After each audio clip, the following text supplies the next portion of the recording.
Welcome everyone to the sixth lecture on our lecture series on GANs. We are discussing about conditional GANs. We started it in the previous lecture itself. And as I have said, this is a very exciting innovation in the field of generative AI, where we can do so many like innovative things here, like so for example, image to image translation, super resolution, and whatnot. Okay, so we are currently discussing conditional GANs, which actually allow us to control the output of the GANs by providing some conditional input. uh, so let's see. Last time we discussed about paired image to image translation, and now in today's lecture we'll be discussing about unpaired image to image translation. Myself, Dr. Anish Sharma. If you want to know more about me, you can go in the first lecture of this series, and you will find all the information about me. Okay, so we also have a Think AI Club where we are sharing all relevant information in the field of AI, like what innovations are happening, and how the students can actually start with AI, right? So all the things are actually shared there. If you are interested, you can go in that and join us. Okay. And this is our YouTube channel. You can join it. We are also available on other social media platforms. Okay. So students are doing very great work in our community. And we have several mentors, and in the guidance of those mentors, students are achieving like very good achievements all over the India. And if you are also interested, please join that community. Okay, so regarding this lecture series, we are now in the sixth lecture. Today we'll be discussing about unpaired image to image translation. Primarily, we will be discussing about cycleGAN, how cycleGAN actually can do unpaired image to image translation. Okay, so for other lectures, the previous lectures, please see the other videos that are available in this lecture series.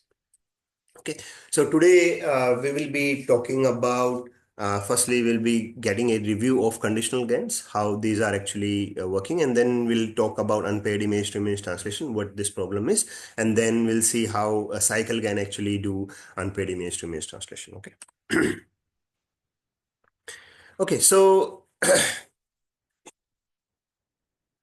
just a quick overview of the conditional GANs. As we have said that conditional GANs are the type of GANs only where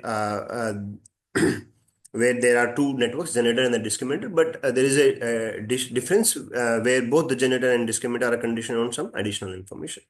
Okay, and so that we can control the output, like how the output should appear, like. Okay, so basically generate specific outputs based on the given condition, providing more control over the generation process compared to the standard GANs. So basically this conditioning information could be a class label, could be a category, for example, type of animal, object. I think in the previous lecture we have seen the sketches, okay, were given as a condition, and we wanted the corresponding image to be generated, okay, or even another image or text description. Yeah. So just to review the architecture of conditional GANs, so generator actually receives a random noise and also a conditional vector. I think we actually discussed about pixel to pixel where randomness was not there, but only a conditional vector was given, and that is also very much accepted. And so it uses a combination to produce an output that matches a specified condition. And discriminator actually takes both things as the input, the generated image or the real image and the condition vector, and it actually says whether the both of them are real and they are pair or not, whether the image is the condition. Okay, so if you want to see more about these things, I think I would suggest to look at the previous lecture. And the objective is similar to the regular GAN, but it incorporates a conditional GAN. We also discussed that. And the interpretation that behind the conditional GANs is that the discriminator must verify that the data is both real and conditioned correctly on the vector C, and while the generator tries to produce a realistic outputs that also matches the condition. Okay, so there are so many applications of it. We have seen image to image translation, for example. In the previous lecture, we saw pixel to pixel, pix to pix GAN based model, where we can convert the image to a target domain. So, for example, a sketch to a photorealistic image. Today, we'll be seeing about cycleGAN, which extends conditional GANs to translate between unpaired domains. Okay, so last time we had two domains. The images were transformed from one domain to the second domain, and the mapping between the two domains, that is the correspondence between the images of the two domains, was available, but here that is not available. So we'll see how that can be done. Okay, so another application is super resolution, where we can transform or the translate a lower resolution images into high resolution images. And we can also do text to image. So for example, we have some text and we can translate it to some image. And attribute based generation can also be done. For example, you can specify the facial attributes, you can specify hair color and so on, right? And based on that, like we can generate some input. Okay, so the only thing here is that like conditional GANs actually provide, you provide your condition and the GAN will actually produce the output corresponding to that condition. Okay, so that is the only change you can say intuitively in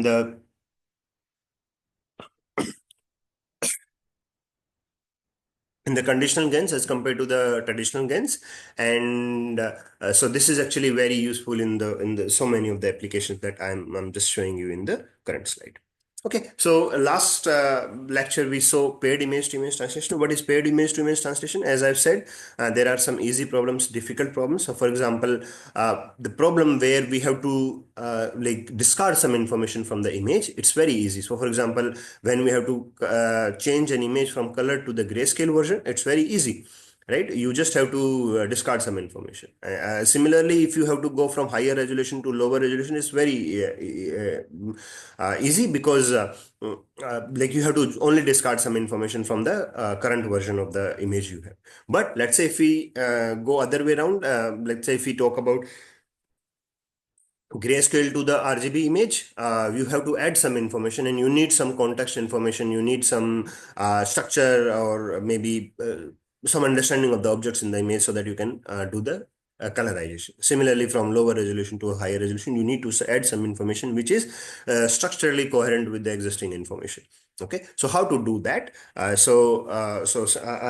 example of the same problem is like when you actually go from let's say like RGB image to the segmentation image, and so on, right? So this is also a difficult kind of problem.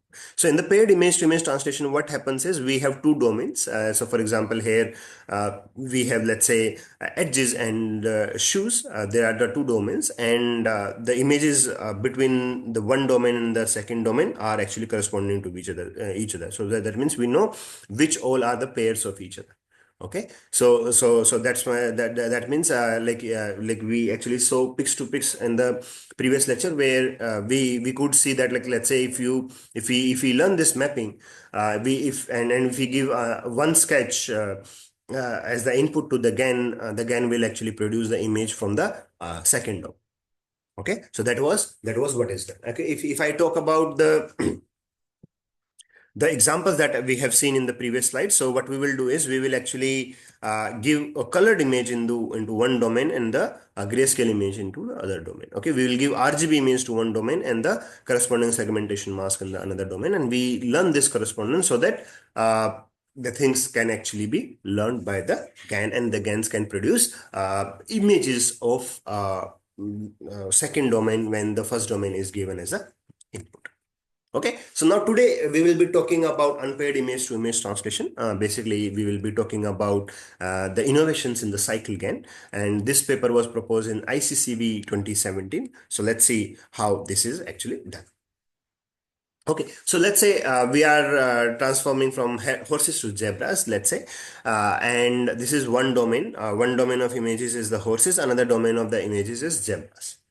Okay, so let's say this has horse images, this has zebra images, but we don't know the correspondence. We don't know, okay, this particular image of the horse corresponds to like the same pose of the zebra. Okay, so because it's very difficult to get the same pose of the zebra as this particular image, so So that's why there is no correspondence. Okay. So when we don't know this correspondence, how is it that we can transform images from this domain to this particular domain? Okay. So let's see how unpaired image to image translation is actually done.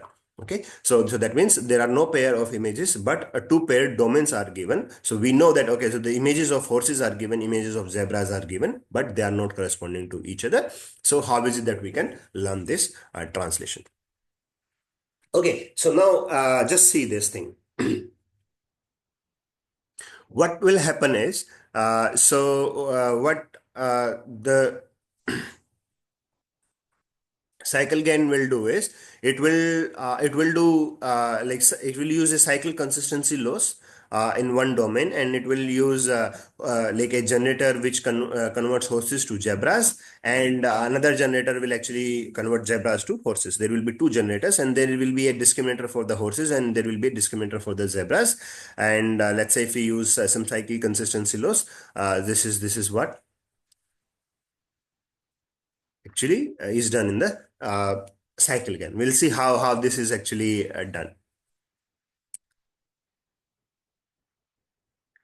Okay, so if you want to see more details about this, you can go into this particular paper, which was proposed in ICCV 2017, and let's just see some outputs first.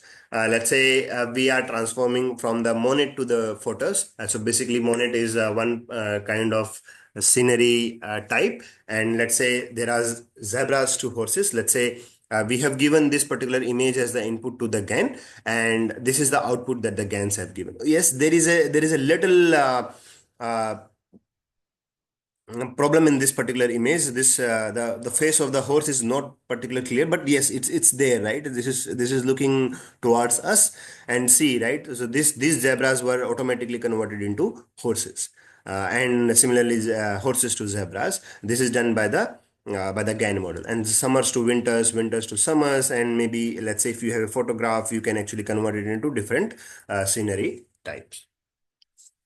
Okay, so this is how the cycleGAN is actually very good, and you can actually generate the realistic images out of it. Similarly, for style transfer using cycleGAN, you have some input images and you can convert it into different scenery types. Just see, right? It looks like a handmade scenery, right? And this is generated by the GAN itself from the realistic image. Okay, image translation.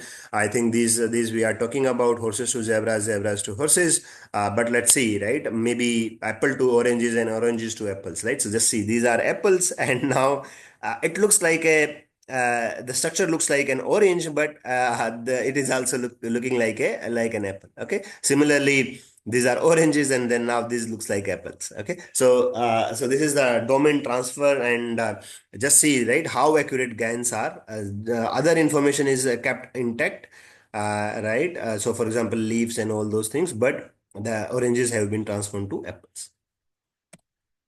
Okay, thank you for attending this lecture. I think this was just an introduction. Like there is something like we are missing here about cycle consistency loss. I will be talking about that in the next lecture. Okay, so I'll see you in the 7th lecture on unseen image translation, where I will be also talking about the like unpaired image to image translation. Okay, and if you are interested in joining our AI club, you can join through this QR code. Okay, thank you.